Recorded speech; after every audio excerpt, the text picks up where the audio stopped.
Starting off from the 109 E-7, look at the tail wheel lock, pull it down and back, it's going to unlock it, and back up will lock it. The flap control wheel, we pull it aft, we extend the flaps. If we pull it forward, we retract the flaps.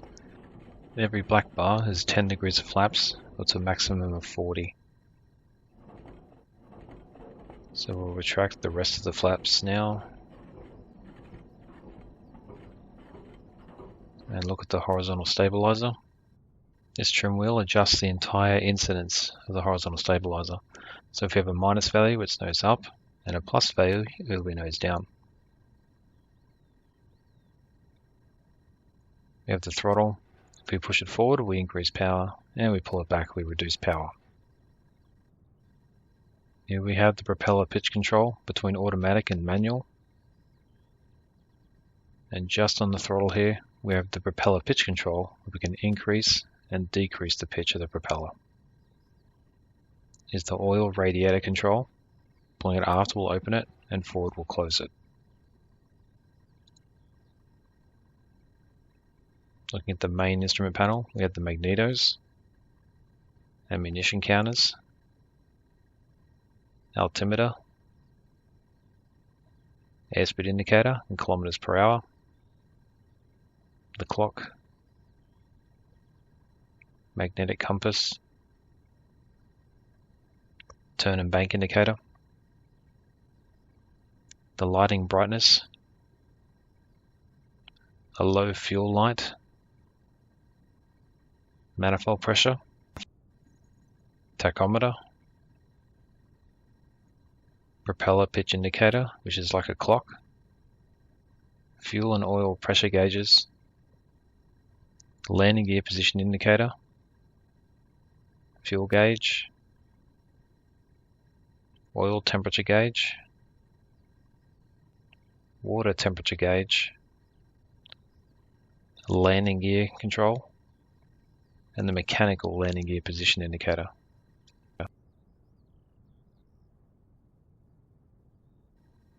Over on the right side, we have the navigation lights, instrument panel lights, some oxygen equipment, and then the water radiator control. We rotate it forward, we open, and aft we close it.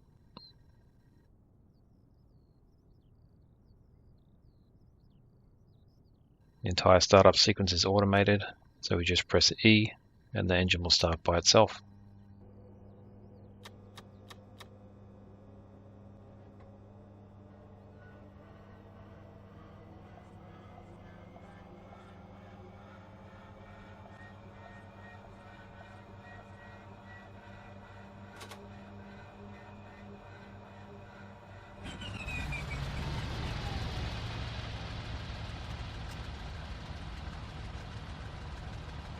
Now the engine is started, we regain control of the airplane.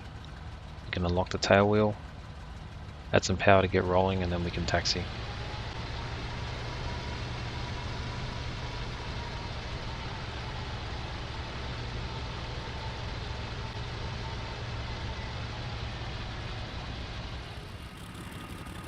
Next, we'll look at the takeoff procedure. Takeoff in the 109 E-7. We make sure our tail wheel is locked, our flaps are at 20 degrees, oil and water radiators are both open, horizontal stabilizer trimmed to +1, propeller pitch to auto, throttle, gradually set it to maximum, then we rotate 160 km per hour. Then we will contract the landing gear and retract the flaps above 200 km per hour, and we'll cruise climb at 250. So we're lined up on center line, lock the tail wheel, let the airplane roll forward a bit to make sure the tail wheel is locked. When we're sure it's locked, we use the brakes and come to a stop, and we'll get prepared for takeoff. So we close the canopy. We set the flaps at 20 degrees. So we start rotating the flap wheel and then watch for 2 black bars. That will equal 20 degrees. There's our 20 degrees. Make sure our tailplane incidence is set to +1. Oil radiator is open, water radiator is open. Now we can start increasing the power to get the airplane rolling.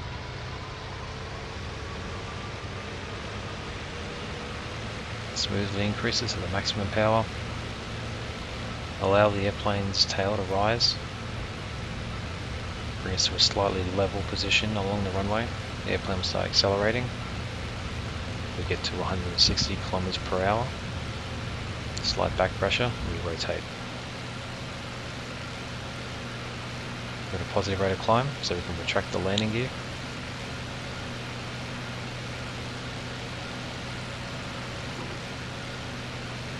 Two red lights, it's retracted. Get above 200 kilometers per hour, then we can start retracting the flaps. And we can continue accelerating to 250 kilometers per hour, and then set our power to our cruise setting about 1.2 atmosphere. As we reach pattern altitude, we'll turn on crosswind and prepare for landing. On the downwind of the 109, we'll make sure our airspeed is below 250 kilometers per hour, and we extend the landing gear. Our tail wheel should also be locked, and the oil and water radiators should both be open. We'll put propeller pitch to 12 o'clock, and our trim is going to be between -2 and -3 to stay level. By the end of downwind, we'll be at 220 kilometers per hour, and we'll set our flaps to either 20 or 40 degrees depending on what you want to do. For our base to final, our goal is to be at an airspeed of 190 kilometers per hour. Now that we're established on downwind, we'll extend the landing gear. Wait for the two green lights. Okay, make sure our tail wheel is locked. And then we'll set our propeller pitch to manual and set the propeller pitch to the 12 o'clock position. Now we'll start slowing down to about 220 kilometers per hour, and once we get a beam the end of the runway, we're going to start extending the flaps down to 40 degrees. As we extend the flaps, the pitch of the airplane is going to change, so you need to adjust your stick pressure to compensate. Once we reach 40 degrees of flaps, we'll be at about 190 kilometers per hour, and we can begin our base to final turn. This is very close to being a power off approach at this point, so you need very small adjustments in power and pitch to maintain your airspeed of 190 and continue turning towards the runway.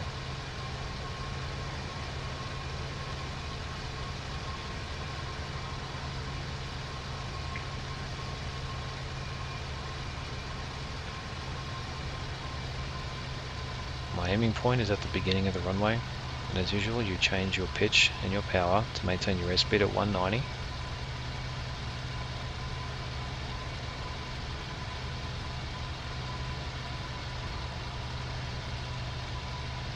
Coming up towards the threshold, begin rounding out and bring the power back to about 10%. Bring the airplane to a 3-point position, and then when we're ready to touch down in the flare, we cut the power. Now you can use full brakes and full back pressure to come to a stop, and then 109 will stop very quickly.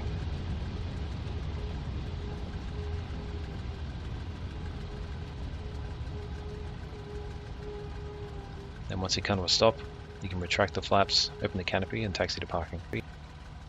That completes the familiar video of the BF109 E-7, so you can watch more videos by clicking them here, and you can subscribe by clicking on my channel icon in the middle.